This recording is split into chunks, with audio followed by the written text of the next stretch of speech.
আল্লাহু আকবার, আল্লাহু আকবার, আল্লাহু আকবার,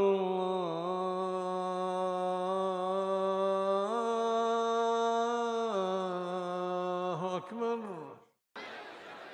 ফেনীবাসী কেমন আছেন সবাই?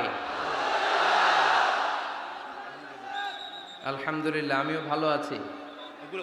এই লাইটগুলো অফ করতে হবে। একবার তো বন্ধ হয়েছিল, আবার চালু হইলো কেন? লাইটগুলো বন্ধ করে দাও। ব্যাস ব্যাস, মাশাআল্লাহ। দেখেছি, সবাইকে দেখেছি।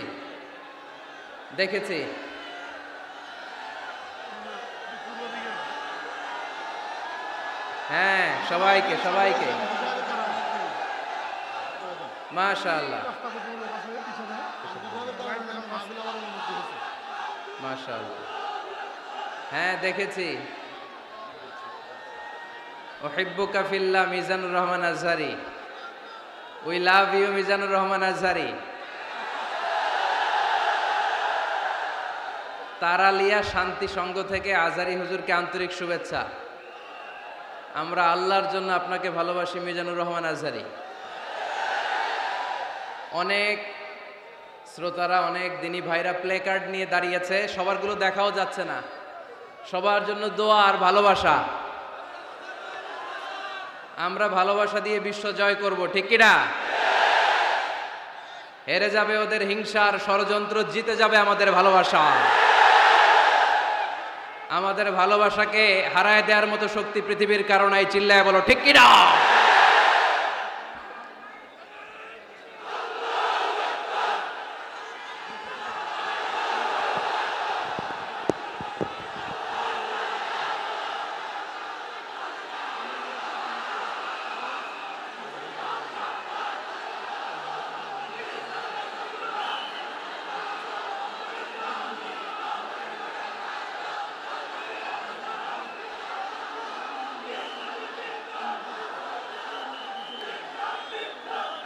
মাশাআল্লাহ মাশাআল্লাহ। যারা না বুঝে কোরআনের প্রোগ্রাম বানচাল করতে চায়, তাদের এসে দেখা উচিত যে জনগণকে ভুলভাল বোঝানোর দিন শেষ। তাওহীদি জনতা এখন অনেক সচেতন। কোরআন প্রেমী তাওহীদি জনতা কোরআন আর সুন্নাহ এই দুইটাই বুঝে, এই দুইটা ছাড়া কিচ্ছু বোঝে না। এই জন্য কোরআন আছে যেখানে আমরা আছি, সুন্নাহ আছে যেখানে আমরা আছি, ইসলাম আছে যেখানে আমরা আছি। এই গণজোয়ার, এটা কোরআনের পক্ষের গণজোয়ার। এই গণজোয়ার, এটা ইসলামের পক্ষের গণজোয়ার, ঠিক কিনা? আজকে এই ময়দান থেকে বিরিয়ানির প্যাকেট দেয়া হবে? দুনিয়াবি কোনো স্বার্থ পাওয়া যাবে? একজনকে খুশি করতে এসেছি, চিল্লায় বলতে হবে তিনি কে? এজন্য গণজোয়ার আটকানো যায় না। আপনারা বানের পানি যখন ছুটতে শুরু করে দেখছেন আপনারা? ওইটারে আটকানো যায়? আটকাইতে গেলে পানি খালি বাড়তে থাকে, ফুলে ফেপে উপরে উঠতে থাকে। একসময় যারা বাদ দিতে আসে এদেরকে সব ভেঙে মেসাকার করে দেয়। এজন্য যারা কোরআনের মাহফিলকে বানচাল করতে চায়, এরা বোঝে নাই, না বুঝে এগুলো করেছে। আমরা তাদের জন্য দোয়া করি, কারণ আমাদের হৃদয়ে তাদের জন্য ভালোবাসা আছে না নাই? আজকে আসেন, আমাদের সাথে বসেন, দেখেন আমরা কোরআনের বিপক্ষে, আমার নবীর বিপক্ষে, আমার ইসলামের বিপক্ষে আমরা কোনো কথা বলি না, ঠিক কিনা? আমাদের এই পবিত্র মঞ্চগুলো থেকে কোরআনের পক্ষে কথা হয়। এই পবিত্র মঞ্চগুলো থেকে আমার নবীর শানের ব্যাপারে কথা হয়। এই পবিত্র মঞ্চগুলো থেকে ইসলামের পক্ষে কথা হয়। তো যেখানে ইসলামের কথা হয়, কোরআনের কথা হয়, বিশ্বনবী সাল্লাল্লাহু আলাইহি ইসলামের বায়োগ্রাফি নিয়ে কথা হয়, কোনো মুমিন ওই রকম বরকতময় মজলিস বন্ধ করতে পারে? আল্লাহ আমাদেরকে সহি সমঝ দান করুক, সহি বুঝ দান করুক। আমরা যেন সবসময় কোরআনের পক্ষে থাকতে পারি। আল্লাহ তুমি তৌফিক দাও। আজকের এই মাহফিলটাকে আল্লাহ তুমি আমাদের নাজাতের ওসিলা বানাও। আওয়াজ করে উত্তর দেন, সকল প্রশংসার মালিক কে? সকল ক্ষমতার উৎস কে? কেউ যেটা পারে না পারে কে? কেউ যেটা দেখে না দেখে কে? কেউ যেটা শোনে না শোনে কে?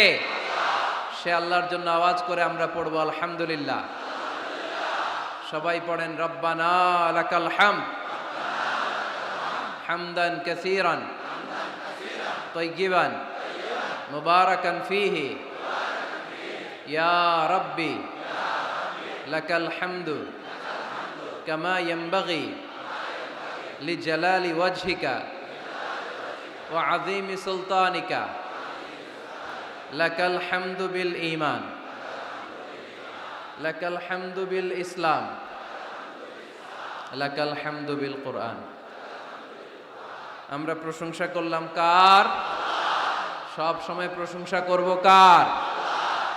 আমরা যেন মনিবের, আমার রব্বে করিমের, আল্লাহ রব্বুল ইজ্জা ওয়াল জালালের প্রশংসা যেন বেশি বেশি করতে পারে। আল্লাহ তুমি তৌফিক দাও। আরো জোরে পড়েন আমিন। উত্তর কাশিমপুর মডেল দাখিল মাদ্রাসার উদ্যোগে আজকের এই বিশাল তাফসিরুল কোরআনের মাহফিল। মাদ্রাসাটা কোন দিকে? এই পাশেই। এটার আগে একটা ডেট হয়েছিল, ওই দিন আমরা আসতে পারি নাই। কয় তারিখে? ডিসেম্বরের 4 তারিখ। জি জি, আসার কথা ছিল, আমারও আসার খুব ইচ্ছা ছিল, কারণ ফেনীবাসীদেরকে আমি ভালোবাসি, ফেনীবাসীরা ভালোবাসে আমায়। তো আসার সুযোগ হয় নাই। কাদারাম মাকদুরা, মহাবিশ্ব সৃষ্টির 50,000 বছর আগে এই পৃথিবীতে কি ঘটবে তার সব লিপিবদ্ধ করে রেখেছেন কে? আল্লাহ এখানে মিলন মেলা ঘটাবে আজকে। এটা কি 4 তারিখে করা সম্ভব? না, তাকদীরে আমাদের জন্য আল্লাহ তাআলা আজকে রেখে দিয়েছেন। এজন্য আজকে আমরা একত্রিত হয়েছি। আলহামদুলিল্লাহ পড়েন। সময় সকাল 10টা থেকে দিয়ে রাখছেন, তো এদেরকে তো কষ্ট দিয়েছেন আপনারা।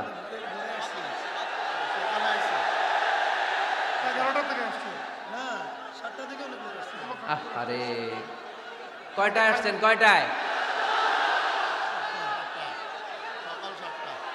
সকাল 7টায়, কেউ 8টায়।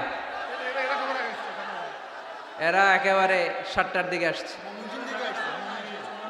ময়মনসিংহ থেকে ভাড়া করে আনছেন না এদেরকে? হ্যাঁ, ভাড়া করে আনা হয়েছে নাকি? একজনকে খুশি করার জন্য আমরা আসি। চিল্লায় বলতে হবে, তিনি কে? আল্লাহ। আমার যে ভাইগুলো এই কষ্ট করে সকাল থেকে বসে আছে, আমরা এই ভাইদের জন্য দোয়া করি, আল্লাহ তাআলা আজকের এই মহামিলন মেলাকে কবুল করুক। এই প্রোগ্রামকে আমাদের নাজাতের ওসিলা বানাক। এখানে যেমনি একসাথে বসলাম, জান্নাতেও যেন একসাথে থাকতে পারে আল্লাহ তৌফিক দান করেন।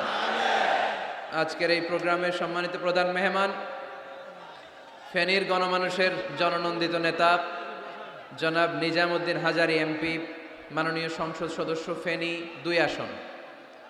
উনি এই প্রোগ্রাম বাস্তবায়নের জন্য অনেক চেষ্টা করেছেন। ওনার স্ত্রী ভাবি অসুস্থ, তাই দেশের বাইরে আছেন। আমরা ওনার জন্য এবং ভাবির জন্য দোয়া করি, আল্লাহ ওনাদেরকে তুমি ইসলামের জন্য কবুল করো। আমাকে রেখেছেন প্রধান মুফাসসির। আমার আগে কথা বলেছেন হযরত মাওলানা অধ্যক্ষ মফিজুল ইসলাম সাহেব, খতিব পদ্মা টেক্সটাইল মিল মসজিদ। হযরত মাওলানা মোহাম্মদ জাকারিয়া, অধ্যক্ষ জিরানহাট ফাজিল ডিগ্রি মাদ্রাসা। হযরত মাওলানা রহমতুল্লাহ সাহেব, আরও অনেকে কথা বলেছেন। আজকের এই প্রোগ্রামের সভাপতিত্ব করছেন আলহাজ হযরত মাওলানা মশিউর রহমান খন্দকার সাহেব, প্রতিষ্ঠাতা পরিচালক অত্র মাদ্রাসা ও প্রিন্সিপাল পাঠাননগর আমিনিয়া ফাজিল ডিগ্রি মাদ্রাসা ছাগলনাইয়া। আসছে হুজুর? আচ্ছা আচ্ছা, আসেন। মাশাআল্লাহ। এরপরে আপনাদের প্যানেল মেয়র সাহেব আছেন, এরপর চেয়ারম্যান ভাইরা আছেন, এরপর জেলা পরিষদ সদস্য ভাই আছেন, চেয়ারম্যান সাহেব আছেন। আলহামদুলিল্লাহ, সব নেতা খেতা নিয়ে আজকে বসছি। মাশাআল্লাহ। ফেনীর নেতারা কোরআনের পক্ষে, ঠিক কিনা? 64 জেলার সব নেতাগুলো কোরআনের পক্ষে থাক, আমরা চাই কি চাই না? বাংলার 56,000 বর্গ মাইলের প্রতিটা ইঞ্চি মাটি কোরআনের ঘাঁটি হোক, আমরা চাই কি চাই না? আমরা এই বাংলাদেশে কোরআনের ঘাঁটি গড়তে চাই। আমরা ইসলামকে বিজয়ী শক্তি হিসেবে দেখতে চাই, ঠিক কিনা? এরপরে আমার নানা ভাই আছেন পাশে, ডক্টর শামসুদ্দিন আমার নানা ভাই, তারপর ডক্টর মোজাম্মেল হক আজহারি আছেন, তারপরে এই যে এয়ারপোর্টে গেলে ভাই ভিআইপি লাউঞ্জে খুব সময় দেন, এরকম অনেকে আছেন। সব ওলামা হজরতের নাম যদি আমি বলতে পারতাম ভাল লাগতো। আইম্মাতুল মাসাজিদ, মসজিদের ইমাম সাহেবেরা, মুয়াজ্জিন সাহেবেরা, খতিব সাহেবেরা, কওমি মাদ্রাসার মুহতামিম সাহেবরা, আলিয়া মাদ্রাসার প্রিন্সিপাল হুজুরেরা, স্কুল কলেজ ইউনিভার্সিটির শিক্ষকেরা, পর্দার আড়ালে মায়েরা বোনেরা, আপামর তৌহিদি জনতা, আর আমার কলিজার টুকরা যুবক ভাইয়েরা, সব যুবক, বেশিরভাগ যুবক, মাশাআল্লাহ মাশাআল্লাহ মাশাআল্লাহ। আমাদের হাতে সময় খুব কম,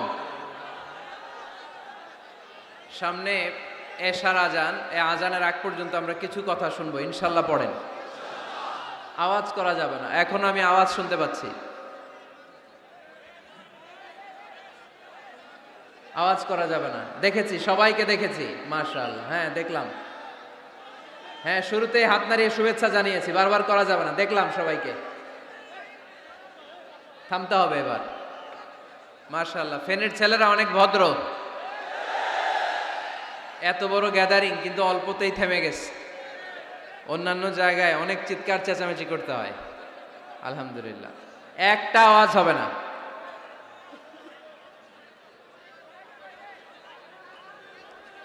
আমি বলেছি একটা আওয়াজ হবে না।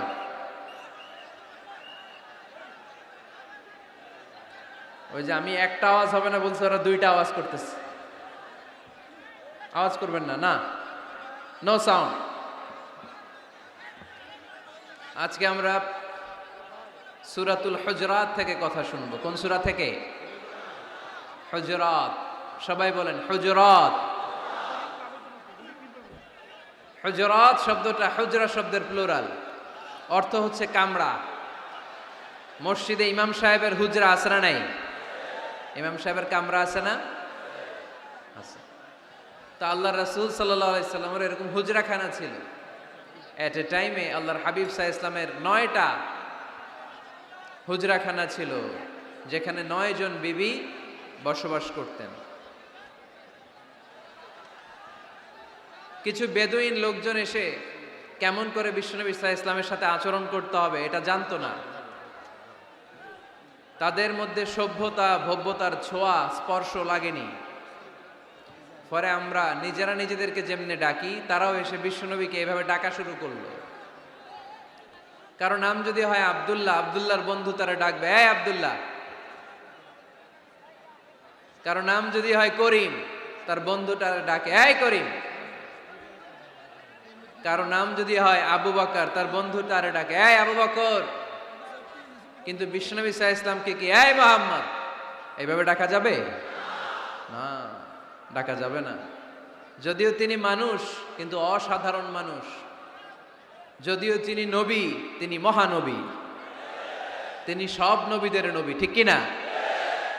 As a father, as a teacher, as a commander, as a lawgiver, as a lawmaker, Muhammad is the superman of the world. সুবহানাল্লাহ পড়েন। আমার নবীর চাইতে শ্রেষ্ঠ কোনো মানুষ গোটা বিশ্বে দ্বিতীয়টা হতে পারে? আমার নবীর চাইতে দ্য মোস্ট ট্রাস্টওয়ার্দি পার্সোনালিটি, বিশ্বস্ত মানুষ এই পৃথিবীতে হতে পারে? সে কোন বন্ধু বলো বড় বিশ্বস্ত,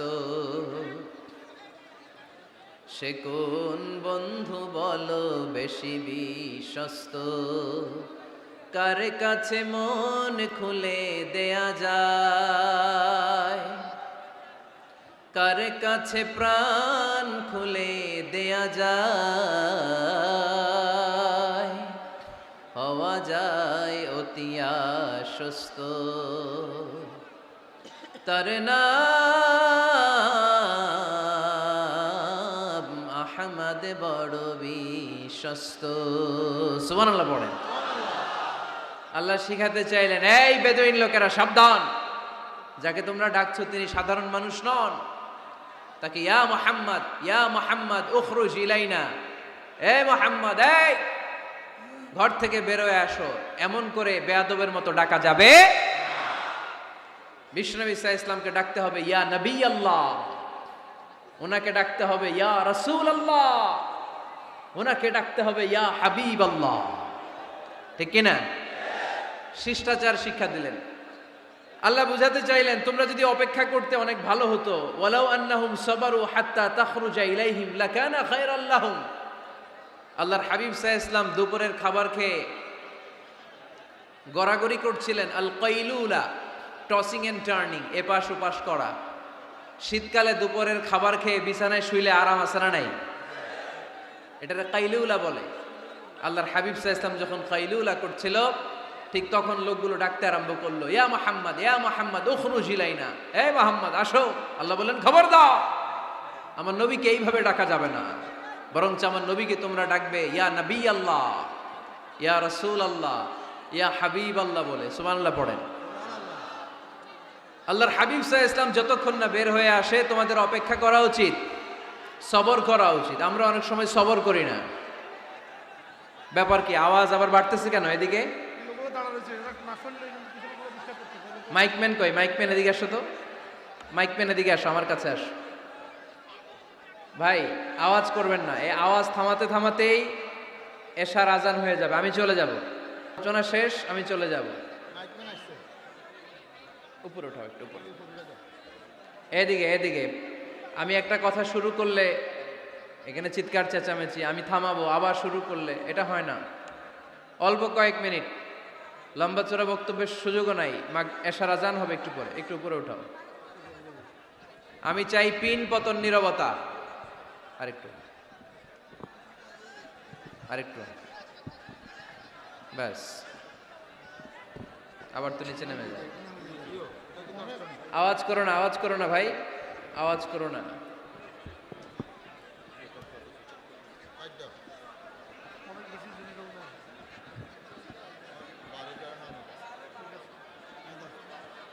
থামতে হবে, থামতে হবে। একজনও কথা বলবে না, একজনও না, নট এ সিঙ্গেল পারসন। হ্যাঁ ঠিক আছে, আবার কথা বলে, এটা ঠিক হয়ে গেছে। হ্যাঁ ঠিক আছে। তাহলে আমরা আমাদেরকে যেইভাবে ডাকি, আল্লাহর হাবিব সাল্লাল্লাহু আলাইহি ওয়াসাল্লামকে ওইভাবে ডাকা যায় না। আল্লাহ বললেন খবরদার, তোমাদের উচিত ছিল অপেক্ষা করা, যতক্ষণ না আল্লাহর হাবিব সাল্লাল্লাহু আলাইহি ওয়াসাল্লাম বিশ্রাম শেষ করে বাইরে বেরিয়ে আসে। তাই কারো বাসায় গেলে অপেক্ষা করবেন যতক্ষণ না উনি আসে, আর যাওয়ার আগে অ্যাপয়েন্টমেন্ট নিয়ে যাবেন।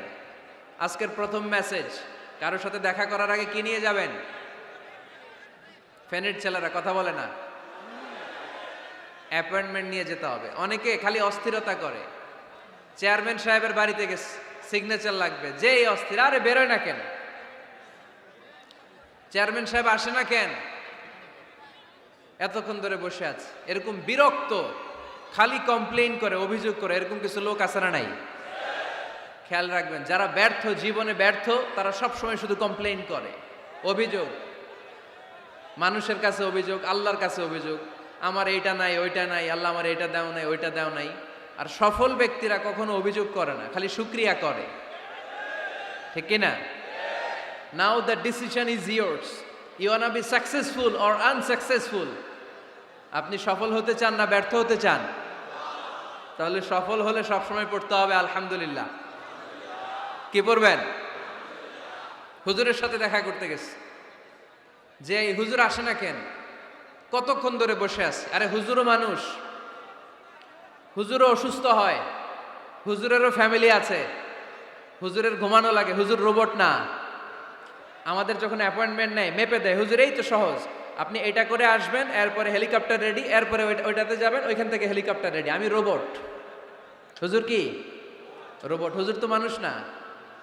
এগুলো করবেন না, ধৈর্য ধরতে শিখুন, একটু স্থির হন। স্টপ, অনেক হয়েছে, আর না। অস্থির জীবন আমরা চাই না। এই কোরআন আমাদেরকে অস্থির সময়ে স্বস্তির বাণী শোনায়। ঠিক কিনা? কিসের বাণী শোনায়? স্বস্তির বাণী। কোন সময়ে? অস্থির সময়ে স্বস্তির বাণী শোনায় কোরআন, ঠিক কিনা? এজন্য আজকের প্রথম মেসেজ হচ্ছে, কারো বাসায় গেলে পারমিশন নিতে হবে। দরজার সামনে যেয়ে আগে সালাম দিবেন 3 বার। কয়বার? অনুমতি চাইবেন, অনুমতি দিলে ঢুকবেন, অনুমতি না দিলে বের হয়ে চলে আসবেন। পারা যাবে? এজন্য রব্বুল আলামিন বলেন, ইয়া আইয়ুহাল্লাযীনা আমানু লা তাদখুলু বুয়ুতান গায়রা বুয়ুতিকুম হাত্তা তাস্তানিসু ওয়া তুসাল্লিমু আলা আহলিহা যালিকুম খায়রুল লাকুম লাআল্লাকুম তাযাক্কারুন। সুবহানাল্লাহ পড়েন।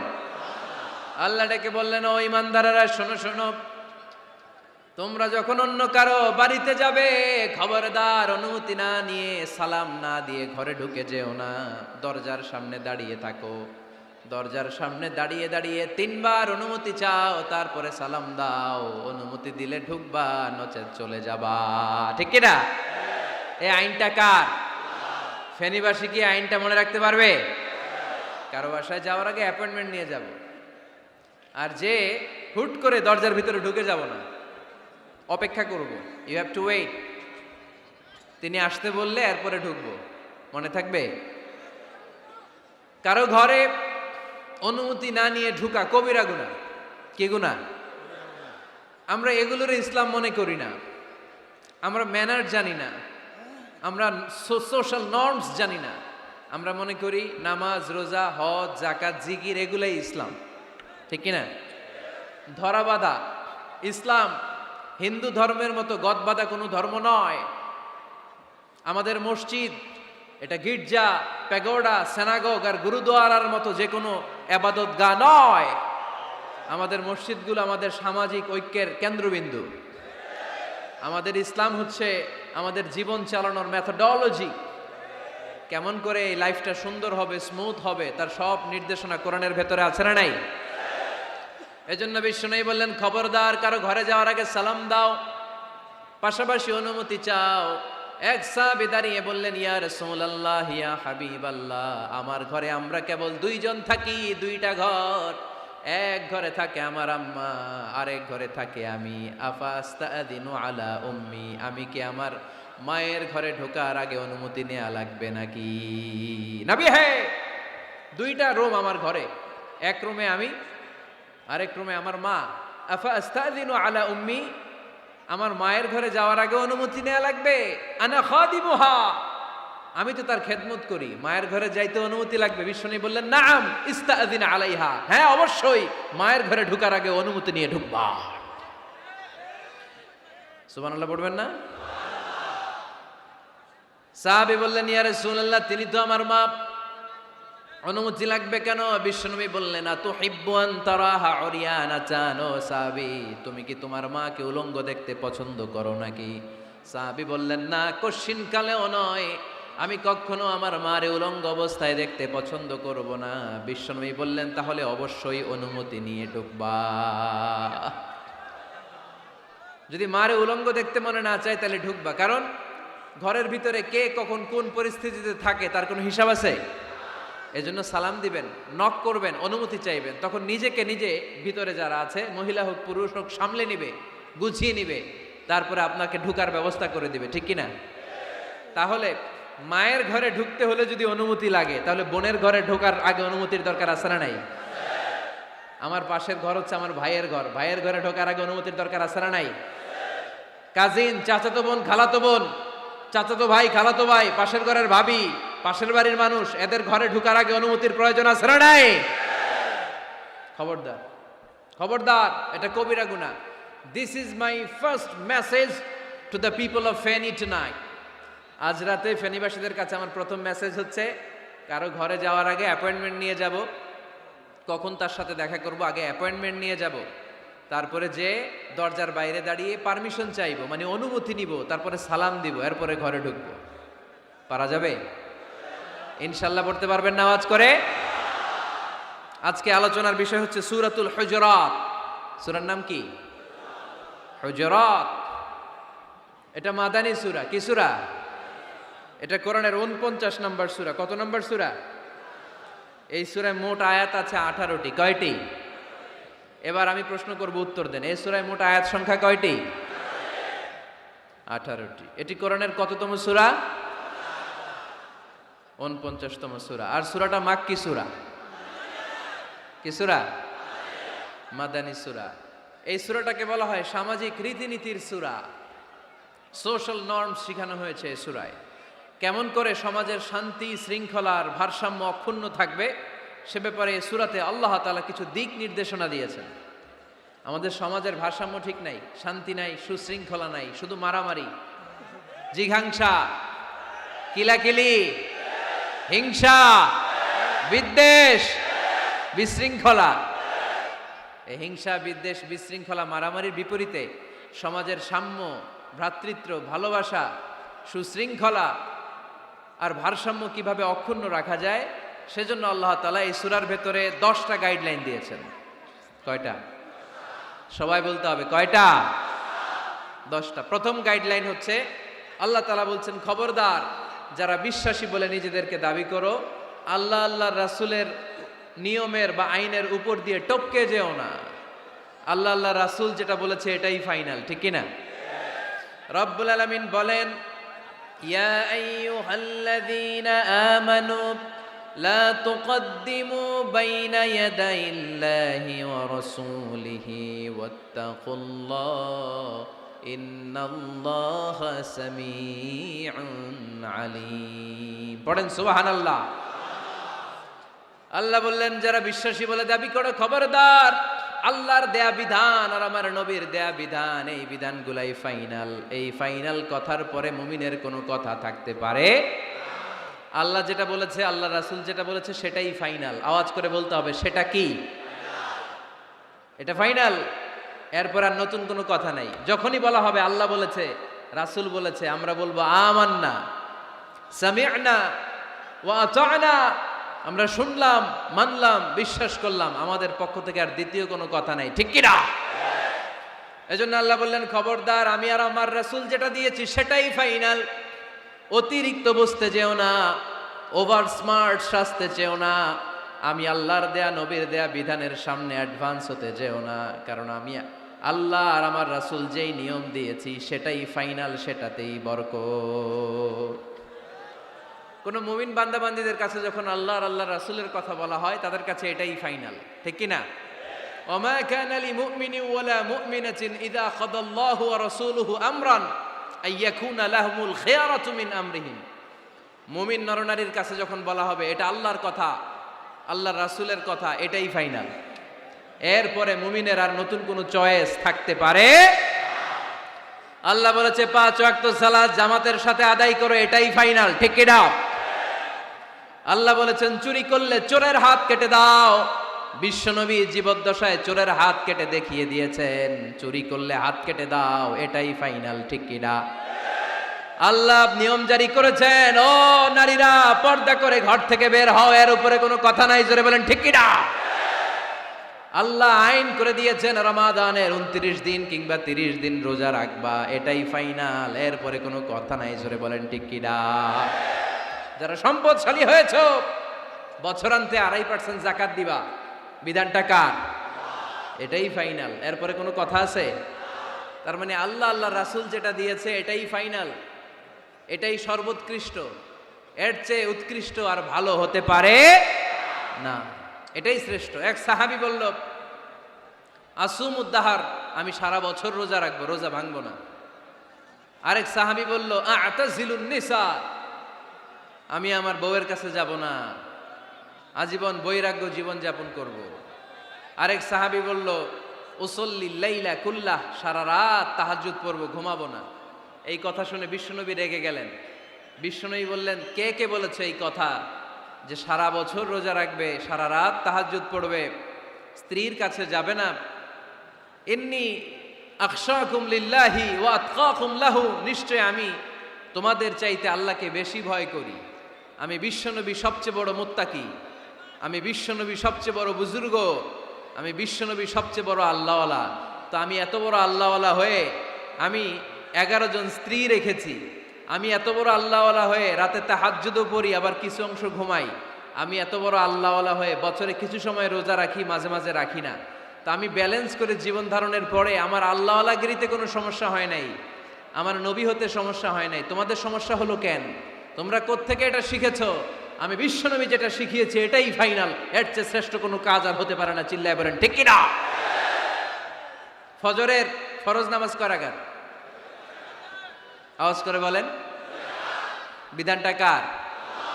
আপনি যদি বলেন আমি একটু বাড়ায় পড়ব, 3 রাকাত পড়ব, সওয়াব বেশি হবে না?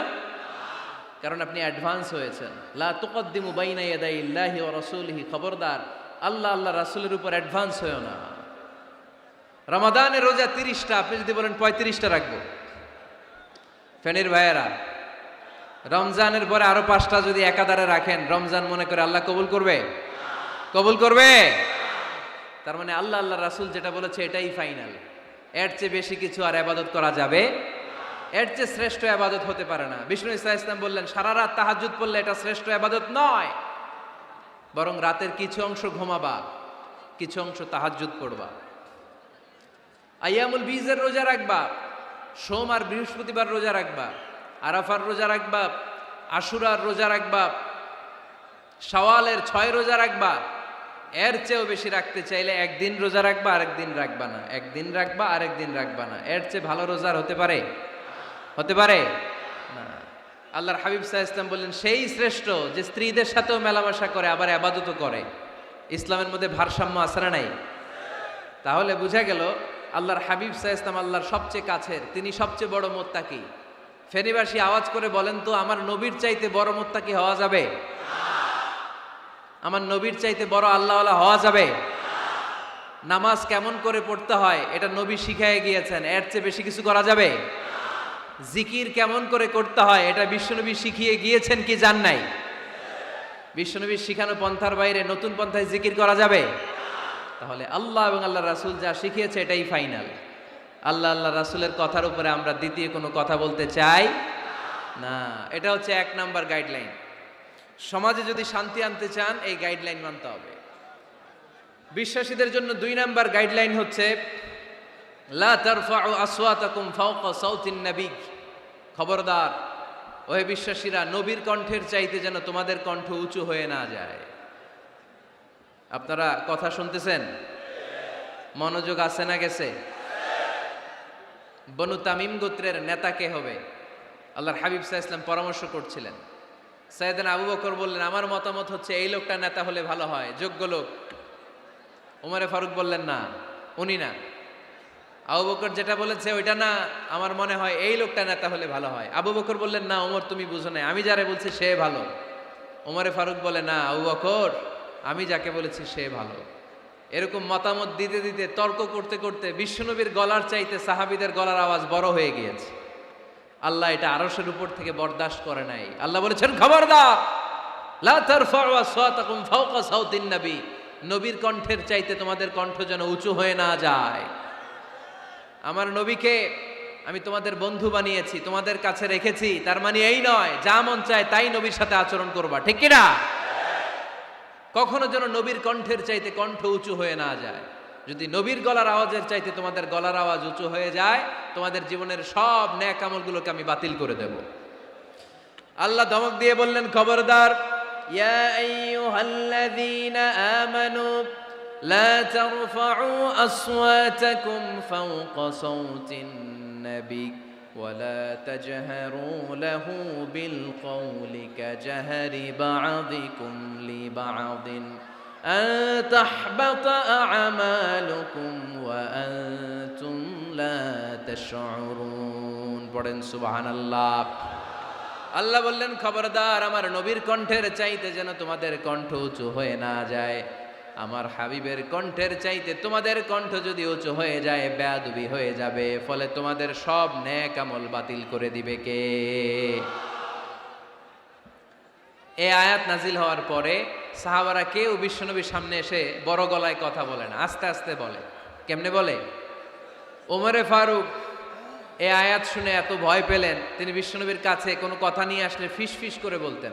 বিশ্বনবী শুনতে পেতেন না, বলতেন এই ওমর কি বলছো, বুঝি নাই, জোরে বলো। ওমরে ফারুক সাউন্ড বাড়িয়ে জোরে বলতেন, বিষ্ণু বলতেন, এই কি বলেছ, এদিকে আসো, জোরে বলো।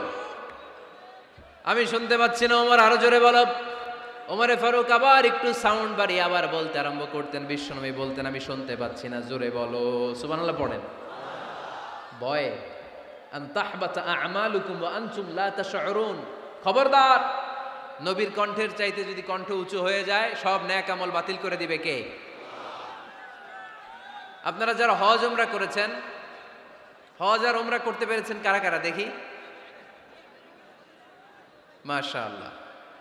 যারা করতে পারি নাই আমরা, আমাদেরকেও যেন আল্লাহ তাআলা তৌফিক দান করে, আমরা পড়ি আমিন। আমরা যেন কাবার চারপাশে তাওয়াফ করতে পারি, সাফা মারওয়ায় যেন সাই করতে পারি, আল্লাহর হাবিব সাল্লাল্লাহু আলাইহি ওয়াসাল্লামের কবরের সামনে দাঁড়িয়ে যেন আমরা সালাতু সালাম পাঠ করতে পারি। আওয়াজ করে পড়তে হবে আমিন। বিশ্বনবী সাল্লাল্লাহু আলাইহি ওয়াসাল্লামের কবরের উপরে এই আয়াতটা লেখা, যে আয়াত নিয়ে আমি এখন আপনাদের সামনে আলোচনা করছি। লা তারফাউ আসওয়াতাকুম ফাওকা সাওতিন নবী। দেখছেন না হাজী সাহেবরা, দেখে আসছেন না? আপনি যখন মসজিদে নববীতে নামাজ পড়বেন, আল্লাহর হাবিব সাল্লাল্লাহু আলাইহি ওয়াসাল্লামের কবর জিয়ারতের জন্য যখন রওনা হবেন, সর্বপ্রথম বাম দিকে পড়বে রাউদাতুম মিন রিয়াদিল জান্নাহ। এই জায়গাটা হলো দুনিয়ার বুকে জান্নাতের বাগান সমূহ থেকে একটা বাগান। আপনি হাঁটতে থাকবেন, হাঁটতে হাঁটতে রাউদাতুম মিন রিয়াদিল জান্নাহ পার হওয়ার পরে বাম দিকে পড়বে বিশ্বনবীর কবর। বিশ্বনবীর কবরের সামনে দাঁড়িয়ে কোনো উম্মত সহ্য করতে পারে নাকি? ধৈর্য ধারণ করতে পারে নাকি? আজীবন যেই নবীর কথা শুনলাম, আজীবন যেই নবীর হাদিস চর্চা করলাম, আজীবন যেই নবীর ভালোবাসা হৃদয়ের মধ্যে ধারণ করলাম, ওই নবী নাকি এই জায়গায় শোয়া, ওই নবী নাকি এখানে শুয়ে আছে, এটা কল্পনা করলে কোনো উম্মত ধৈর্য ধারণ করতে পারে? কলিজাটা ছিঁড়ে খান খান হয়ে যায়, চিৎকার দিয়ে নবীরে ডাক দিতে মনে চায়। কিন্তু আল্লাহ বলেছেন, খবরদার, কবরের উপরে এই আয়াতটা লেখা, লা তারফাউ আসওয়াতাকুম ফাওকা সাওতিন নবী। খবরদার, এটা নবীর দরবার, এখানে বড় গলায় চিৎকার চেঁচামেচি করে কোনো আওয়াজ করা যায় না। চিল্লায় বলেন ঠিক কি না? এজন্য আল্লাহ বললেন, লা তারফাউ আসওয়াতাকুম ফাওকা সাওতিন নবী। খবরদার, নবীর কণ্ঠের চাইতে যেন কণ্ঠ উঁচু হয়ে না যায়। এই আয়াতের হুকুম আল্লাহর হাবিব সাল্লাল্লাহু আলাইহি ওয়াসাল্লামের জীবদ্দশা অবস্থায় যেমন ছিল, ঠিক এখনো এটারে বলবৎ রেখেছে কে? তাই ওইখানে আল্লাহর হাবিব সাল্লাল্লাহু আলাইহি ওয়াসাল্লামের কবরের সামনে বুক ফেটে কান্না আসে, আমার নবী, আমার পেয়ারা নবী এখানে, পেয়ারা রাসূল শুয়ে আছে, এটা জেনেও আমি চিৎকার দিতে পারি না, আমি হই হুল্লোড় করতে পারি না, আমি লাফাতে পারি না, আমি শুধু চোখের পানি ছেড়ে আমার নবীরে সালাম পাঠাতে পারি। ঠিক কিনা? এই আয়াতের হুকুম শুধু নবীর ক্ষেত্রেই প্রযোজ্য নয়, আব্বা আম্মার ক্ষেত্রেও প্রযোজ্য। আব্বা আম্মার সামনে দাঁড়িয়ে বড় গলায় কথা বলা যাবে? উস্তাদ আল আসাতেজা যারা আমাদেরকে শিখিয়েছেন, তাদের সামনে বড় গলায় কথা বলা যাবে না। আধ্যাত্মিক গুরু, ইসলামী আন্দোলনের নেতা, ধর্মীয় নেতা, ওনাদের সামনেও চোখ রাঙিয়ে কথা বলা যাবে না। চিল্লায় বলেন ঠিক কিনা?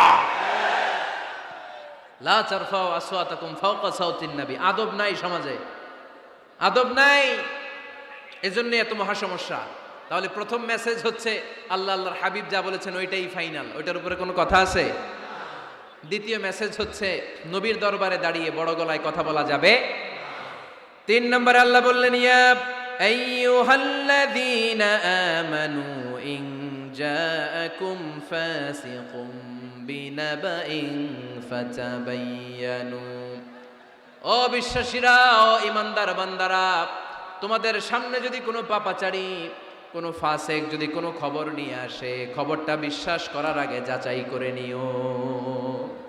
ফাতাবায়ানু ইয়ানি ফাতাসাব্বাতু আন সিহহাতিল খবর, খবরটা সহি কিনা যাচাই করার দরকার আছে না নাই? ইন জাআকুম ফাসিকুম বিনাবাইন ফাতাবায়ানু। ফেনীবাসী মনোযোগ দিয়ে শুনেন, কেউ যদি কোনো তথ্য নিয়ে আসে, খবর নিয়ে আসে, শুনেই হুট করে বিশ্বাস করা যাবে না। ফেসবুকে প্রায় বিভিন্ন ফেক নিউজ আছে না নাই? রুমর, গুজব আছে না নাই? আমি তখন মালয়েশিয়া, হঠাৎ করে দেখলাম নিউজের মধ্যে অনেকে স্ট্যাটাস দিতে শুরু করেছে যে পেঁয়াজের মতো লবণেরও দাম বেড়ে গেছে। এটা কি সত্য নিউজ না গুজব? জোরে বলেন। গুজব। আসলে কি লবণের দাম বাড়ছিল? বাড়ে নাই, কিন্তু না জেনেই অনেকে শেয়ার দিছে।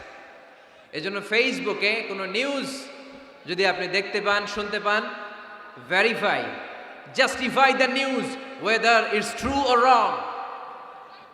Check, make a cross check and double check regarding the authenticity of the report. এই রিপোর্টটা সঠিক কিনা ভেরিফাই করবেন আগে, তারপরে শেয়ার মারবেন। অনেকে আছে সিলে কান নিয়ে গেছে, শুই না সিলের পিছনে দৌড়। আগে কি সিলের পিছনে দৌড়াবেন নাকি কানে হাত দিবেন? নিউজ একটা দেখলেই শেয়ার দেয়া যাবে? কি করবেন? যাচাই করবেন। You have to cross check, you have to justify the news, you have to verify the news. আমরা প্রায় নিউজ একটা দেখলেই শেয়ার দেই। হয়তো একটা ভুল নিউজ আপনি শেয়ার দিয়েছেন, এই ভুল নিউজের কারণে পুরো সমাজের মধ্যে গোলমাল, এর দায়ভার আপনার কাঁধেই বর্তাবে। আওয়াজ করে বলেন ঠিক কিনা? এই ভুয়া নিউজগুলোতে আমাদের খুব আগ্রহ। ফেসবুক নিজের মন মতো ব্যবহার করা যাবে না। প্রায় ফেসবুকে অনেক রুমর পাবেন, গুজব, অনেক স্ক্যান্ডাল। অমুক নেতার গোপন ভিডিও ফাঁস। তো অমুক নেতার গোপন ভিডিও ফাঁস, তোর কি হয়েছে? তোর সমস্যা কি? ওইটা তোর শেয়ার দেয়া লাগবে কেন? চিল্লায় বলেন ঠিক কিনা? মানুষের দোষ আমরা গোপন করতে পারি না। মান সাতারা মুসলিমান সাতারাহুল্লাহু ফিদ দুনিয়া ওয়াল আখিরা। যে অন্যের দোষ দেখে গোপন রাখে, তার দোষগুলো গোপন রাখবে কে? ওমান কাশাফা মুসলিমান কাশাফাহুল্লাহু ফিদ দুনিয়া ওয়াল আখিরা। যে অন্যের গোপন বিষয় প্রকাশ করে দেয়, ওর গোমরও কিয়ামতের ময়দানে ফাঁস করে দিবে কে? আপনি 10 জনের সামনে অন্যের গোপন বিষয় ফাঁস করবেন, আল্লাহ লাখো মানুষের সামনে আপনারা ল্যাংটা করে ছেড়ে দিবে। লক্ষ মানুষের সামনে আপনার গোমর ফাঁস করে দিবে। এজন্য খবরদার, অন্যের পিছনে লেগে থাকেন না, অন্যের দোষ খুঁজেন না, দোষ খুঁজবেন নিজের। ইন জাআকুম ফাসিকুম বিনাবাইন ফাতাবায়ানু। মুমিন কোনো তথ্য, কোনো সংবাদ, কোনো রিপোর্ট কিংবা নিউজ শুনলেই বিশ্বাস করে না। মুমিন আগে এটাকে যাচাই করে, বাছাই করে, জাস্টিফাই করে, ভেরিফাই করে, তারপরে সে বিশ্বাস করে। ঠিক কি না? আল্লাহর হাবিব সাল্লাল্লাহু আলাইহি ওয়াসাল্লাম বনুল মুস্তালাকের যুদ্ধে জয়লাভ করলেন। হারিস ইবনে মিরার বনুল মুস্তালাকের নেতা। শুনতেছেন আপনারা? কষ্ট হচ্ছে? আচ্ছা। হারিস ইবনে মিরার বললেন, ইয়া রাসূলুল্লাহ, আমরা ইসলাম ধর্ম গ্রহণ করলাম, কি কি নিয়ম মানতে হবে? আল্লাহর হাবিব সাল্লাল্লাহু আলাইহি ওয়াসাল্লাম বললেন, সালাত পড়বে, যাকাত দিবে। উনি বললেন, তাহলে যাকাত নেন। আল্লাহর হাবিব বললেন, না, এই তো মাত্র কালিমা পড়ে মুসলমান হলে হালানিল হাউল, 1 বছর অতিক্রান্ত হওয়ার পরে যাকাত দিবে। আল্লাহর হাবিব সাল্লাল্লাহু আলাইহি ওয়াসাল্লাম মদিনায় ফিরে আসলেন। 1 বছর পর আল ওয়ালিদ ইবনে উকবাহ রাদিয়াল্লাহু তাআলা আনহুকে পাঠালেন, যাও বনুল মুস্তালাকের 1 বছর পূর্ণ হয়েছে, যাকাতের সম্পদ নিয়ে আস। এইদিকে হারিস ইবনে মিরার যাকাতের সম্পদ নিয়ে, সৈন্যবাহিনী নিয়ে, নবীর দূত আসবে যাকাত কালেকশনের জন্য, ওনার জন্য মেহমানদারিতে কোনো ঘাটতি না হয়, ওয়েল রিসিপশন দেওয়ার জন্য এলাকা থেকে বের হয়ে মরুভূমির সামনে দলবল নিয়ে দাঁড়িয়ে। ওয়ালিদ ইবনে উকবা যখন যাকাতের সম্পদ কালেক্ট করার জন্য বনুল মুস্তালাকের ওদিকে যেতে শুরু করেছে, এলাকায় ঢোকার আগেই দেখে বনুল মুস্তালাকের লোকেরা ঘোড়সাওয়ার বাহিনী দাঁড়ায় আছে। এই দৃশ্য দেখে ওয়ালিদ ইবনে উকবা মনে করেছে বনুল মুস্তালিক মনে হয় তাকে হত্যা করার জন্য দাঁড়িয়ে রয়েছে। আসলে কি হত্যার জন্য দাঁড়ায় আছে? কি জন্য দাঁড়ায় আছে? ওয়েলকামিং রিসিপশন দেওয়ার জন্য। উনি ভয় পেয়ে অ্যাবাউট টার্ন, তথ্য যাচাই না করে মনে করছে আমারে মারবে, ধরবে, about turn, return back to Medina. মদিনায় চলে গেলেন, যে বলে, ইয়া রাসূলুল্লাহ, বনুল মুস্তালিক যাকাত দেওয়া তো দূরের কথা, এগুলো তো সব কাফের হয়ে গেছে। ইয়া রাসূলুল্লাহ, ওরা তো মনে হয় কাফের হয়ে গিয়েছে, যাকাত প্রদান করা তো দূরের কথা, মারার জন্য সৈন্যবাহিনী নিয়ে অ্যাটাক করেছে। বিশ্বনবী রেগে গেলেন। খালিদ বিন ওয়ালিদের নেতৃত্বে 1000 সৈন্যবাহিনী পাঠিয়ে বললেন, যাও বনুল মুস্তালিক অ্যাটাক করো, বনুল মুস্তালিকে অভিযান চালাও। আল্লাহ বললেন, নবী অভিযান পরে চালান। ইন জাআকুম ফাসিকুম বিনাবাইন ফাতাবায়ানু। সুবহানাল্লাহ পড়েন। নবী হে, অভিযান পরে চালান। তথ্য যে নিয়ে আসছে ওয়ালিদ, এটা সত্য কিনা আগে যাচাই করেন। সে যে তথ্য আপনাকে সরবরাহ করেছে, এই তথ্য সঠিক নয়, সে ভুয়া তথ্য দিয়েছে, সে ভুল বুঝেছে, এখানে মিস আন্ডারস্ট্যান্ডিং হয়েছে। আপনি 1000 সৈন্যবাহিনী পাঠাবেন না, আপনার 1000 সৈন্যবাহিনী যে যদি বনিল মুস্তালিককে অ্যাটাক করে, তাহলে এই অ্যাটাকে কোনো ক্ষয়ক্ষতি হলে সবটার দায়ভার আপনার কাঁধেই বর্তাবে। চিল্লায় বলেন ঠিক কিনা? আমার নবীকে শিখানোর মাধ্যমে আল্লাহ তাআলা আমাদেরকে শিখা যাবে না। আগে যাচাই বাছাই করার দরকার আছে না নাই? আছে। আপনার বন্ধু এসে বলল, আরে দোস্ত তুমি এইখানে, ভাবিরে তো দেখলাম বাজারে আরেক লোকের সাথে ঘুরতেছে। আপনি রেগে মেগে আগুন, অফিস থেকে বাসায় যায় বউরে কিল, আইজো মায়ের কাইলো মায়ের, এরকম হতে পারে না?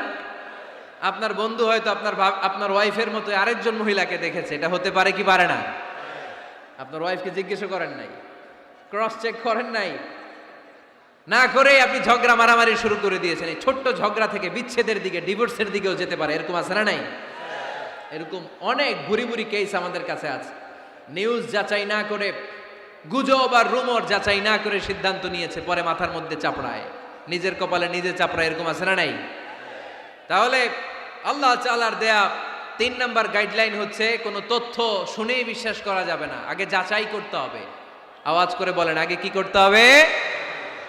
যাচাই করতে হবে। যাচাই বাছাই ছাড়া আজ থেকে ফেসবুকে আমরা আর কোনো নিউজ শেয়ার দিবেন? মনে থাকবে? আরে এগুলাই তো জরুরি ওয়াজ। কবরের ওয়াজ তো অনেক শুনছি, জান্নাত জাহান্নামের ভয় আর জান্নাতের নাজ নেয়ামত তো অনেক শুনেছি। সমাজটারে শান্তিপূর্ণ, ভারসাম্যপূর্ণ করার দরকার আছে না নাই? খবর শুনে আমরা বিশ্বাস করি, যাচাই না করে আমরা বলে বেড়াই না। যাচাই না করে, নিশ্চিত না হয়ে আজ থেকে কোনো নিউজ আমরা ফেসবুকে শেয়ার দিব না। 4 নম্বরে আল্লাহ বললেন, 4 নম্বর গাইডলাইন আল্লাহ দিলেন, ইয়া আইয়ুহাল্লাযীনা আমানু লা ইয়াসখার কওমুম মিন কওম। খবরদার আমার বিশ্বাসী বান্দারা, আমার ইমানদার বান্দারা, কেউ কোনোদিন কাউরে ঠাট্টা বিদ্রুপ করে না। সুবহানাল্লাহ পড়েন। মুমিন বান্দা কাউকে ঠাট্টা করতে পারে, বিদ্রুপ করতে পারে না। আমাদের জিহ্বা আছে বলে আমরা যা ইচ্ছা তাই বলতে পারি, কথা বলেন না কেন? আমাদের কান আছে বলে কান দিয়ে আমরা যা মনে চাই তাই শুনতে পারি। যেন কানে শুনি সদা তোমার কালাম, হে খোদা, চোখে যেন দেখি শুধু কোরআনের আয়াত। শোনো আমার মুনাজাত, শোনো শোনো ইয়া ইলাহি আমার মুনাজাত, শোনো আমার মুনাজাত। সবাই আওয়াজ করে পড়েন আমিন। লা ইয়াসখার কওমুন মিন কওম। মুমিন বান্দা কখনো অন্য কাউকে ঠাট্টা করবে না। আমার কোনো ভাই মনে কষ্ট পায়, এরকম কোনো ঠাট্টা, বিদ্রুপ, খোঁচা মেরে, পোক মেরে কথা বলা যাবে না। এটা তার চেহারা নিয়ে না, তার পেশা নিয়ে না, তার বংশ নিয়ে না, তার পরিবার নিয়ে না। তার বাবা চুরি করেছে, আমি কি বলতে পারবো তুই চোরের ঘরের চোর? বলে কি বলে না? কেউ একটু মোটা হইলে কয় তুই মোটুর ঘরের মোটু, চোখে কম দেখলে কয় তুই কানার ঘরের কানা। আছে না নাই? না না, স্টপ, থামেন, অনেক হয়েছে, আর না, এগুলো বলা যাবে না। কারো আকৃতি নিয়ে খোঁটা দেয়া, ঠাট্টা করা, এটা স্বয়ং আল্লাহর সাথে ঠাট্টা করার শামিল, ঠিক কিনা? কারো নাক যদি ছোট হয়, এরে কয় বোচা, তোর নাক বোচা। ফেনীতে আপনারা কি বলেন? হ্যাঁ, তো এই যে যার নাক বোচা হয়েছে, ও কি নিজে বানাইছে? যার নাক খাড়া, এটা বানাইছে কে? যে কালো, বানাইছে কে? সাদা শুভ্র, বানাইছে কে? তার মানে কারো আকৃতি নিয়ে যদি আপনি ঠাট্টা করেন, স্বয়ং আল্লাহর সাথে ঠাট্টা করলেন। কারণ কেউ কারো চেহারা বানানোর দায়িত্ব পায় নাই। মাতৃগর্ভে থাকতেই আমাদের চেহারার আকৃতিগুলো দান করেছে কে? হুয়াল্লাযী ইউসাউইরুকুম ফিল আরহামি কাইফা ইয়াশা লা ইলাহা ইল্লা হুয়াল আজিজুল হাকীম। তিনি এমন সত্তা, তোমরা যখন তোমাদের মায়ের পেটের ভেতরে ছোট্ট একটা ভ্রূণ কণা ছিলা, তখনই তোমাদের চেহারার আকৃতি দিয়েছে কে? মায়ের পেটে থাকতেই কে ছেলে হবে, কে মেয়ে হবে, কে সুশ্রী হবে, কে শ্যামলা হবে, কার নাক লম্বা হবে, কারটা খাটো হবে, এগুলো ফিক্স করে রেখেছে কে?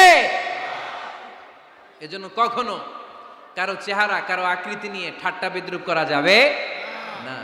কারণ এই চেহারা আমরা বানাই নাই, বানাইছে কে?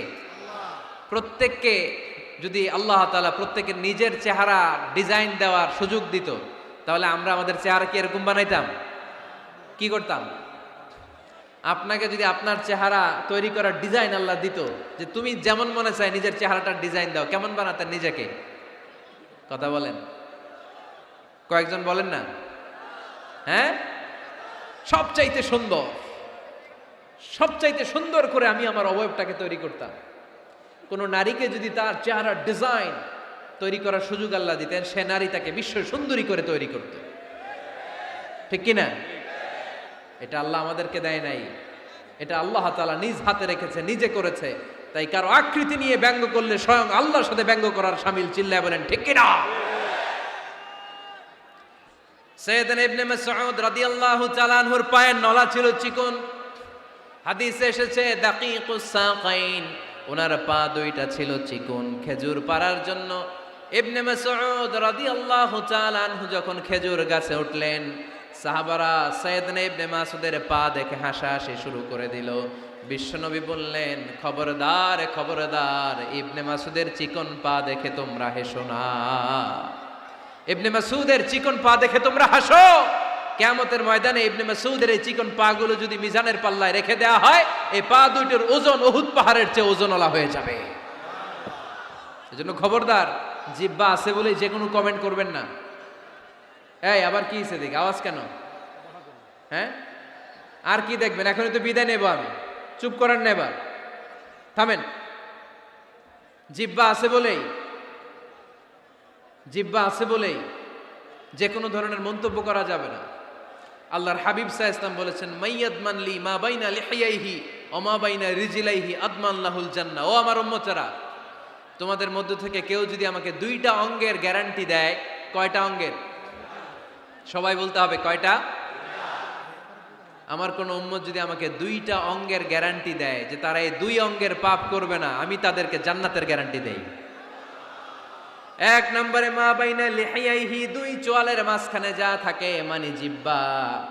আমার কোন উম্মত যদি আমারে গ্যারান্টি দেয় জিহ্বা দিয়ে কোনো মিথ্যা বলবে না, কাউরে বাজে কথা বলবে না, ঠাট্টা বিদ্রুপ করবে না, জিহ্বা দিয়ে যে এই পাপ কাজগুলো হয় এগুলো করবে না, আর দুই রানের মাঝখানে যে অংশ আছে লজ্জাস্থান, এই দুইটা অঙ্গের গ্যারান্টি যদি আমার কোন উম্মত আমারে দেয়, আমি আমার ওই উম্মতকে জান্নাতের গ্যারান্টি দিয়ে দেব।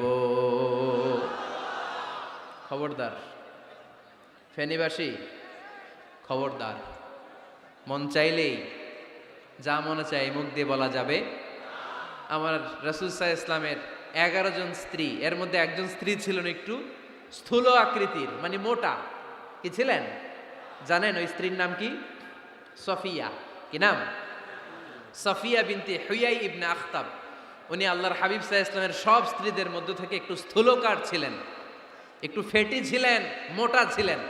আম্মা জান আয়েশা একবার ওনার প্রতি রেগে আল্লাহ রাসূল সাল্লাল্লাহু আলাইহি ইসলামের কাছে বিচার দিলেন যে আপনার মুটি বউ, মুটকি বউ। আল্লাহর হাবিব সাল্লাল্লাহু আলাইহি ইসলাম এই কথা শুনে রেগে গেলেন। আয়েশা, এটা তুমি কি বললা? তুমি সফিয়ারে মুটি বলে গালি দিলা। লাকাদ কুলতিলা কালিমাতান লাউ মুজিজাতহু লা মাযহাজাতিল বাহর। আয়েশা, তুমি এমন একটা কথা সফিয়ার শানে বলেছো, এই কথাটাকে যদি সাগরের মধ্যে ঢেলে দেওয়া হয়, এই কথাটার তিক্ততা আর পঙ্কিলতা পুরো সাগরের নীল পানিকে মুহূর্তে কালো করে দিবে। এজন্য খবরদার, জিহ্বা সামলান। সাহাবারা রাদিয়াল্লাহু তাআলা আনহু আজমাইন, ওনারা জিহ্বা ধরে মাঝে মাঝে জিহ্বার মধ্যে বাড়ি দিতেন আর কাঁদতেন আর বলতেন, জিহ্বা, তোর কারণে কিয়ামতের দিন আমরা আল্লাহর কাছে ধরা খেয়ে যাব। মুমিন চাইলেই এই মুখ দিয়ে যা মনে চায় বলতে পারে।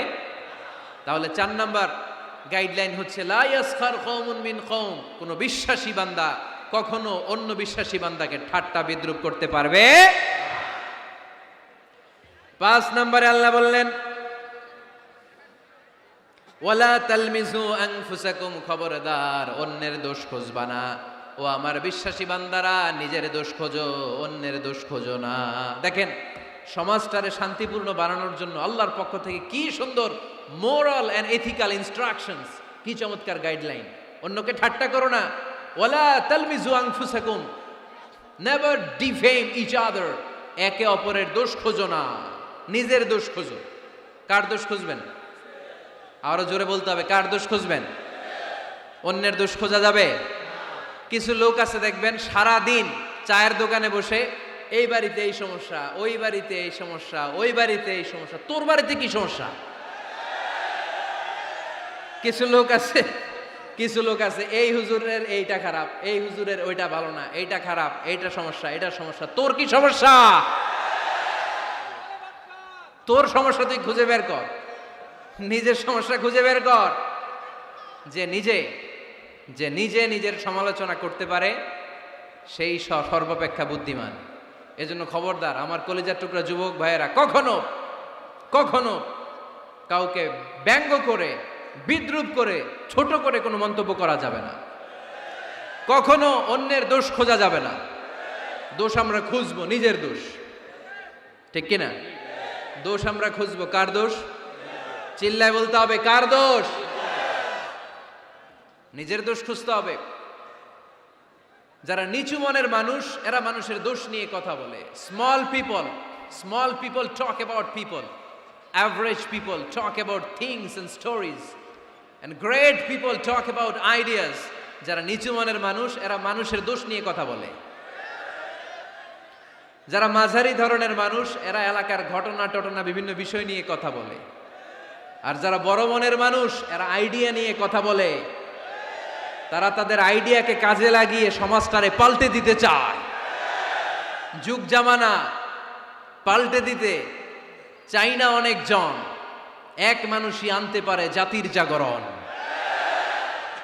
এক মানুষই বিপদকালে বাঁচায় কাফেলায়, ক্ষুদ্র ডিঙ্গি বাঁচায় জাহাজ অসীম দরিয়ায়।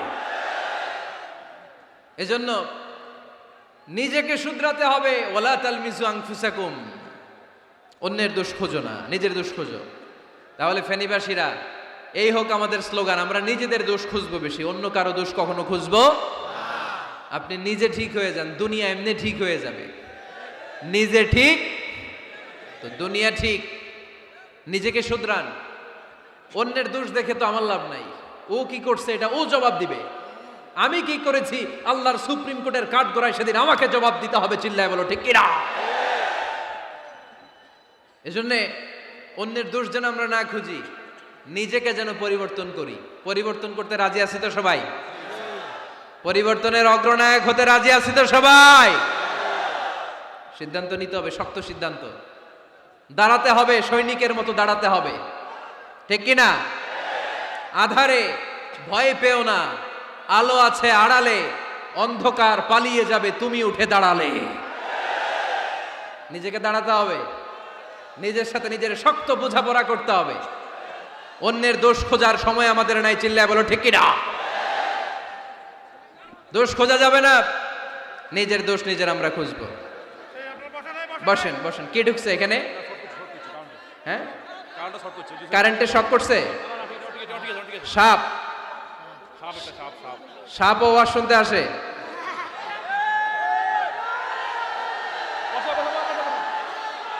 মাশাআল্লাহ। এইখানে শ্রোতা হিসেবে আছে বীর মুজাহিদ, মেরে ফেলছে এটারে। ঠিক আছে ঠিক আছে ঠিক আছে, বসেন।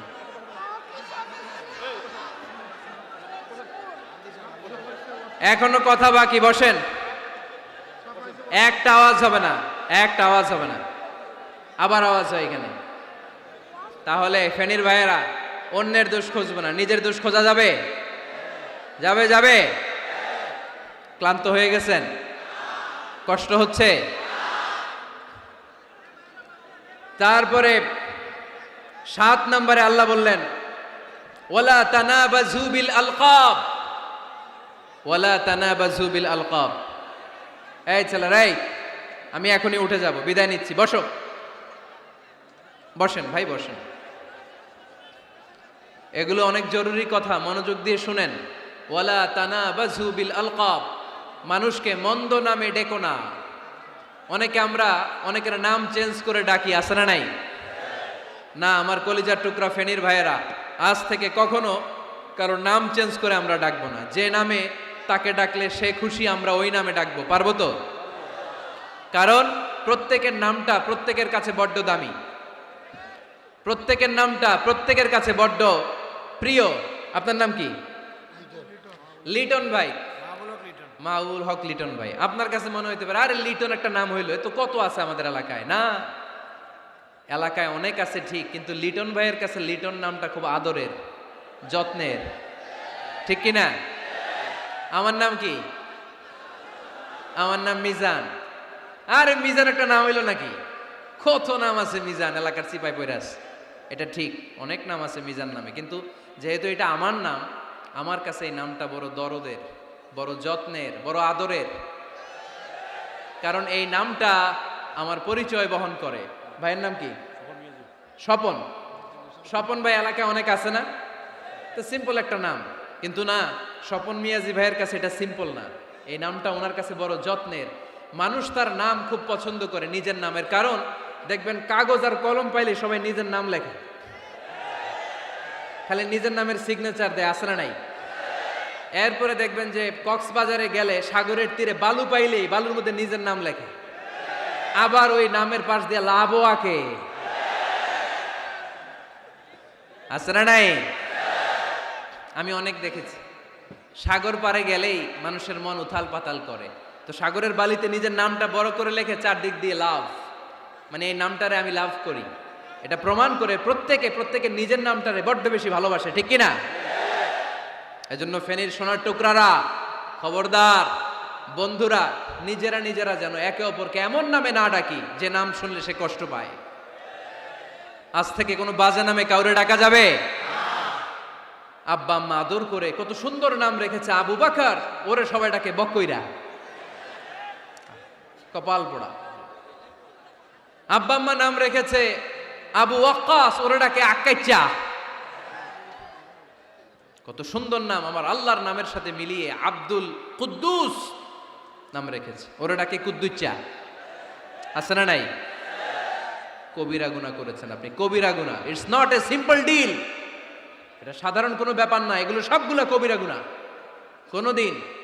কোনোদিন কাউকে ঠাট্টা বিদ্রুপ করে কিছু বলবো না, কখনো অন্যের দোষ খুঁজবো না, কারো নাম বিকৃত করে কোনোদিন কারো মনে কষ্ট দিব না, ঠিক কি না? এরপর 8 নম্বরে আল্লাহ বললেন, ইয়া আইয়ুহাল্লাযীনা আমানু ইজতানিবু কাসীরাম মিনায-যন্নি ইন্না বা'দায-যন্নি ইসম। অবিশ্বাসীরা খবরদার, অনুমান আন্দাজ নির্ভর কোনো কথা বলবে না, যেটা বলবে নিশ্চিত হয়ে বলবে। কার কথা? অনুমান নির্ভর কোনো কথা, আন্দাজ নির্ভর কোনো কথা কোনো মুমিন বলতে পারে? আমার কথা বোঝা যায়? হ্যাঁ ফেনীবাসী, কথা বোঝা যায়? ফেনী না হেনি? হ্যাঁ, আর বাড়ি হেনি, আইসাই রেনি রেনি। আপনারা কি ডাকেন, ফেনী না হেনি? ফেনী। মাশাআল্লাহ মাশাআল্লাহ, খুব সচেতন ফেনীবাসী। দেখছেন আপনাদের জেলা নিয়ে কিছু বললে খারাপ লাগে না? লাগে। তো নোয়াখালী করে গালি দিয়েন না, চিটাঙ্গারে গালি দিয়েন না, কুমিল্লাবাসীদেরকে গালি দিয়েন না। আমার 64 জেলায় সুজলা সুফলা শস্য শ্যামলা, ঠিক কিনা? 64 জেলা নিয়ে আমার এই বাংলাদেশ। প্রত্যেক জেলায় আমাদের সৌন্দর্য আছে না নাই? এক এক জেলার ভাষার সাথে আরেক জেলার ভাষার কোনো মিল। সিলেটে ছিল আমার গতকাল মাহফিল, তা আমি জিজ্ঞেস করছি, ভাই সাহেব খিতা খররা, আপনারা বালা আসুননি? তো মহা খুশি, কারণ ওদের ভাষায় কথা বলেছি, ওরা ওদের ভাষাটারে বড্ড ভালোবাসে। আমরা প্রত্যেকে আমাদের প্রত্যেকের জেলাটারে বড্ড পছন্দ করি, ঠিক কিনা? এই জিতানিবু কাসীরাম মিনায-যন, আন্দাজ অনুমান নির্ভর কথা মুমিন কখনো বলতে পারে? এজন্য আল্লাহর হাবিব বললেন, ইয়াকুম ওয়ায-যন ফাইন্নায-যন্না কাযাবুল হাদিস। খবরদার, তোমাদের উচিত আন্দাজ অনুমান নির্ভর কথা থেকে বেঁচে থাকা, কেননা অনুমান করে কথা বললে পাপ হয়। অনুমান করে কথা বললে কি হয়? আজকে থেকে আমার ফেনীর সোনার টুকরারা, অনুমান করে আন্দাজে কোনো কথা বলবো আমরা? বলবো না, ধারণা করে কিছু বলবো না। আর ধারণা করলেও ভালো ধারণা করব। কি ধারণা? রাস্তা দুইটা, একটা পজিটিভ আর একটা নেগেটিভ। মুমিন পজিটিভ ধারণা করে, মুমিন কখনো নেগেটিভ ধারণা করে না। তাহলে কোন দিকে যাব, পজিটিভ না নেগেটিভ? আওয়াজ করে, পজিটিভ না নেগেটিভ? যারা মুনাফিক এরা ইয়াত্তাবিউনা ইল্লা যান ওয়া ইন্না যান্না লা ইউগনি মিনাল হাক্কি শাইআ। যারা মুনাফিক এরা আন্দাজ অনুমান নির্ভর মানুষের ব্যাপারে কথা বলে, আর আন্দাজ অনুমান কখনো সত্যের বিকল্প হতে পারে না। আন্দাজ অনুমান কখনো সত্যের বিকল্প হতে পারে? এজন্য দৃষ্টিভঙ্গি বদলান, জীবনকে বদলায় দিবে কে? আমরা কখনো কোনো নেগেটিভ কথা বলবো না, অলওয়েজ পজিটিভ। অলওয়েজ কি? এই যে আমার হাতে কি দেখা যায়? পানির বোতল, তাই না? এখানে অর্ধেক পানি ভরাস। কাউকে যদি প্রশ্ন করি, ভাই কি দেখতে পাচ্ছেন, একদল বলবে এখানে অর্ধেক বোতল খালি দেখা যায়। উত্তরটা সঠিক, আসলে বোতলের অর্ধেক খালি। আবার এদিকে আরেকজনকে বললাম, ভাই এখানে কি দেখা যায়, বলবে হুজুর বোতলের অর্ধেক পানি ভরা। এটাও সঠিক উত্তর। প্রথমটা ছিল নেগেটিভ উত্তর, দ্বিতীয়টা পজিটিভ উত্তর, ঠিক কি না? যারা সবসময় নেগেটিভ চিন্তা করে এরা খালি জায়গাটা দেখছে যে পানি নাই, আর যারা সবসময় পজিটিভ চিন্তা করে এরা পানি যে ভর্তি অর্ধেক ওইটা দেখছে। আমরা নেগেটিভের দিকে যাব না, মুসলমান থাকবে সব সময় always positive. Come back positive, not go back negative. চিল্লায় বলতে হবে, ঠিক কি না? কখনো আন্দাজ অনুমান নির্ভর আমরা কিছু বলবো না। 9 নাম্বার, একেবারে শেষের দিকে চলে আসছে। 9 নাম্বার আল্লাহ বললেন, খবরদার ওয়ালা তাজাসসু, গোয়েন্দাগিরি করো না। গোয়েন্দাগিরি করা হারাম। গভর্নমেন্ট যে গোয়েন্দা বিভাগ রেখেছে এটা না, এটা দেশের আইন শৃঙ্খলা বজায় রাখার জন্য এটা জরুরি। আল্লাহর হাবিব সাল্লাল্লাহু আলাইহি ওয়াসাল্লামেরও নিজস্ব গোয়েন্দা ছিল, কিন্তু আমরা যে নিজেরা গোয়েন্দাগিরি করি এটারে হারাম ঘোষণা করেছে কে? অনেকে আছে দেখবেন জানলা একটা খোলা থাকলে উকি মারে। আলহামদুলিল্লাহ ফেনীতে এগুলা নাই।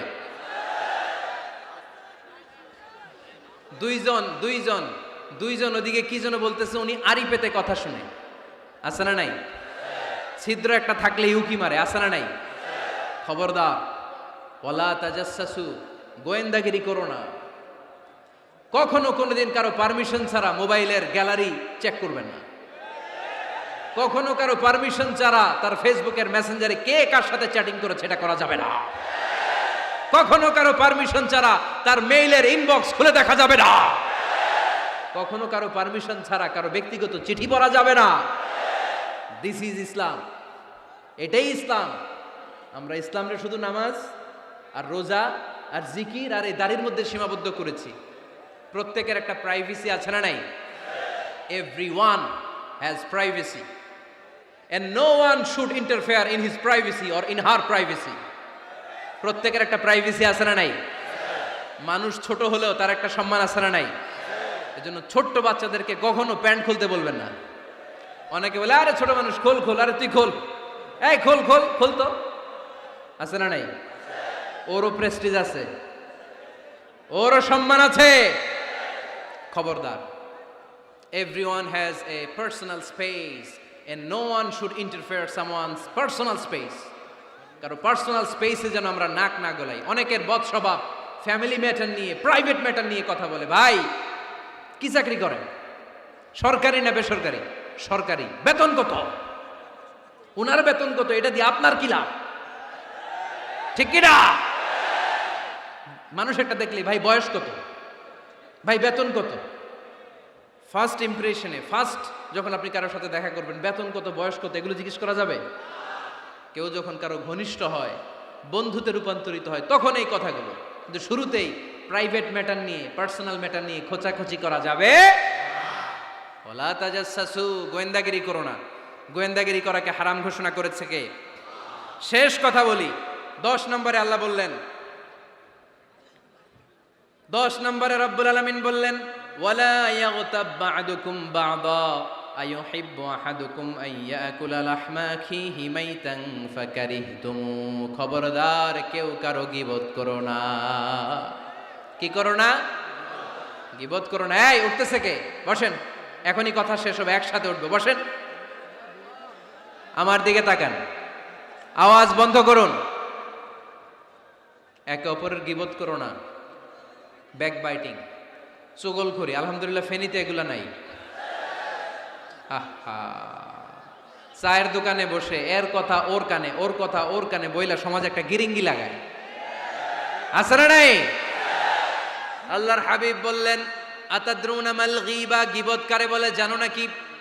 সাহাবীরা বললেন, আল্লাহু ওয়া রাসূলুহু আ'লামু, আল্লাহ আল্লাহর রাসূল ভালো জানেন।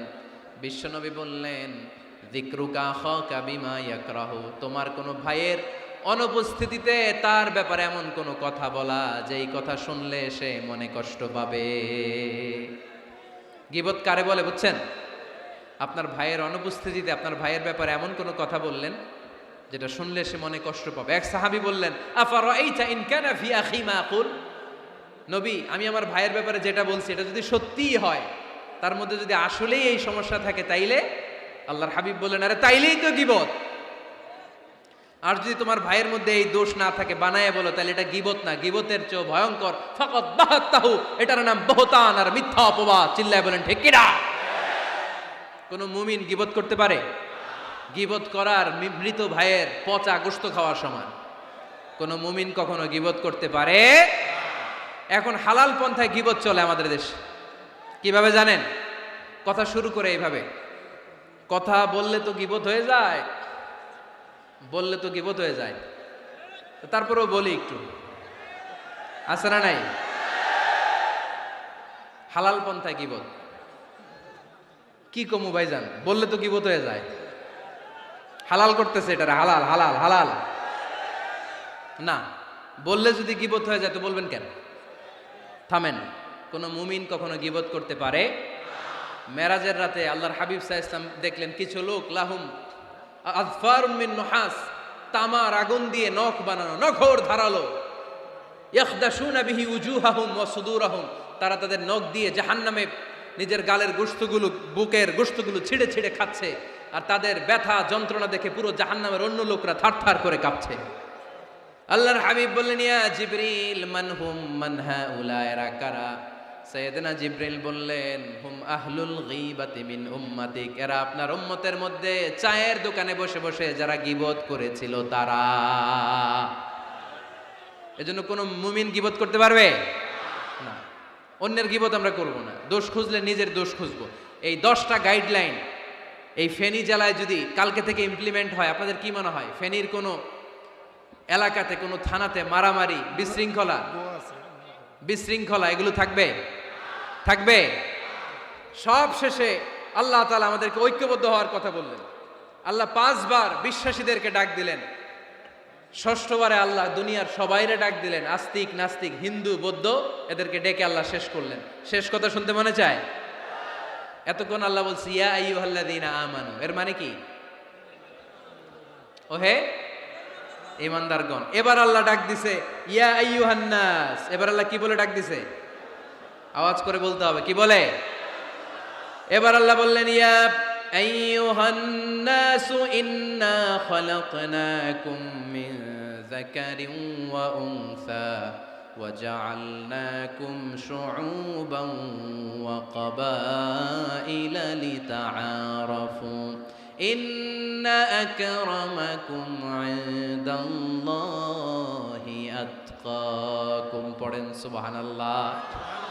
আল্লাহ ডেকে বললেন, ইন্না খালাকনাকুম মিন যাকারিন ওয়া উনসা, ও বিশ্বাসীরা, এটা বলে ডাকে নাই, ও মানব সকল, নিশ্চয় আমি তোমাদেরকে এক নারী আর এক পুরুষ থেকে তৈরি করেছি। ওই পুরুষের নাম কি? ফেনীবাসী আওয়াজ করে বলেন,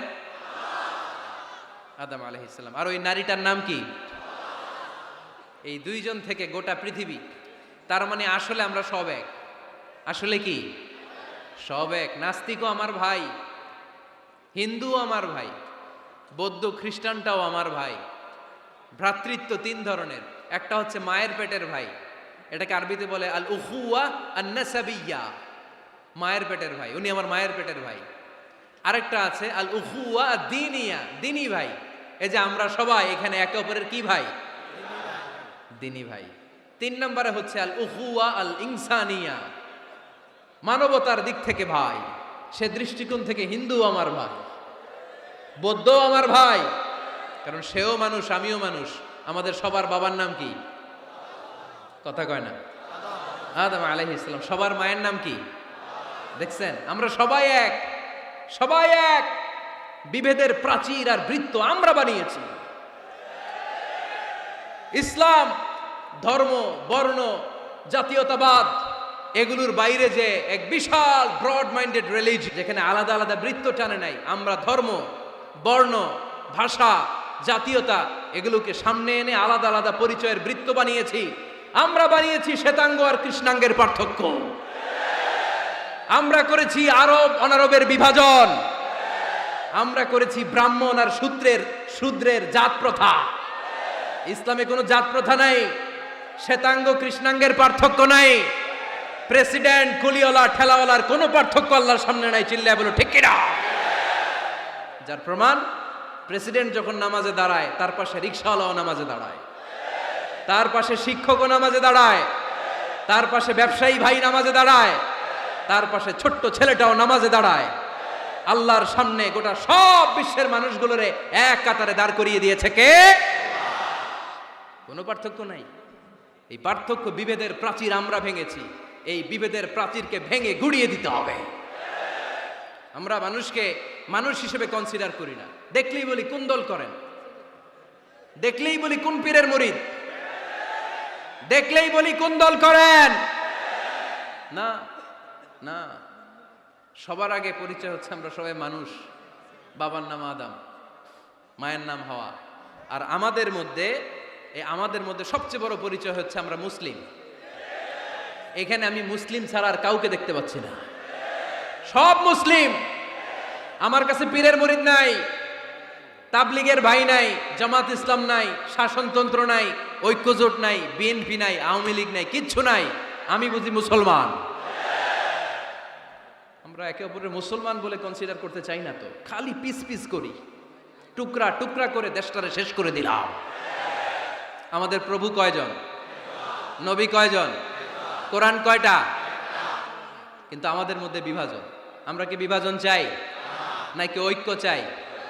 আমাদের প্রভু এক, এক নবীর উম্মত, জীবন বিধানে কই শিবানী কোরআন। তবে কেন এক নও হে মুসলমান, এক হও এক হও করিয়া আহ্বান। পড়েন আমিন। বাইতুল্লাহ এক, মদিনা শরীফ এক, উহুদ পাহাড় এক, বদরের মাঠ এক। ঠিক কিনা?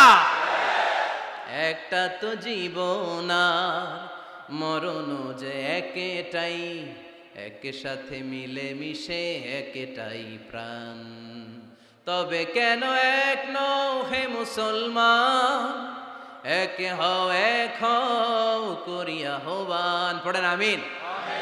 বিভেদের প্রাচীর আর দেয়ালকে ভেঙে দেওয়ার জন্য এই যুবক ছেলেগুলাই যথেষ্ট। ঠিক কিনা?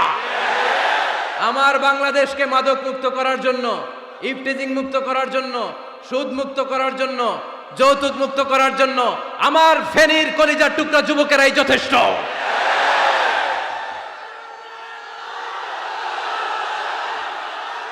অনেক নারী আছে এখানে পিছনে, হাজার হাজার নারী, একজন হিন্দু মুসলমানের অনেক নারী আছে, হাজার হাজার পিছনে, সবাই আছে।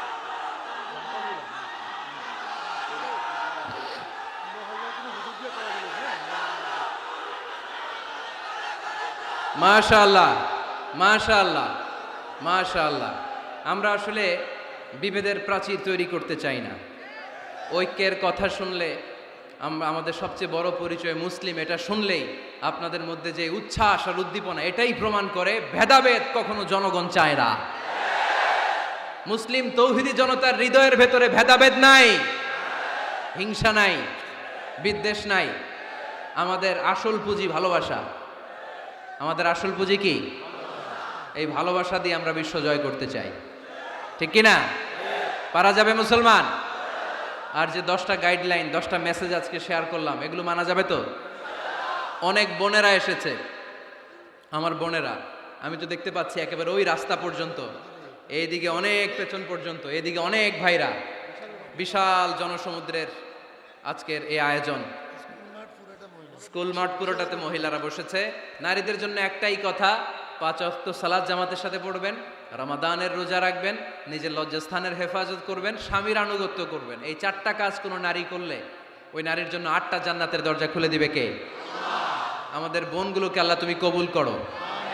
আমার কলিজার টুকরা ফেনীর যুবক ছেলেদেরকে আল্লাহ তুমি সাইয়েদনা ওমরে ফারুকের মতো কবুল করো, সাইয়েদনা হামজার মতো তুমি কবুল করো, খাব্বাব খুবাইবের মতো ইসলামের বীর সেনানী হিসেবে কবুল করে নাও।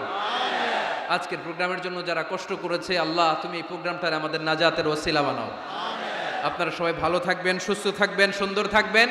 ঐক্যের আহ্বান জানিয়ে এখানেই শেষ করছি। সংক্ষিপ্ত দোয়া হবে, একসাথে দোয়া করে বিদায় নিব। আল্লাহুম্মা আমিন।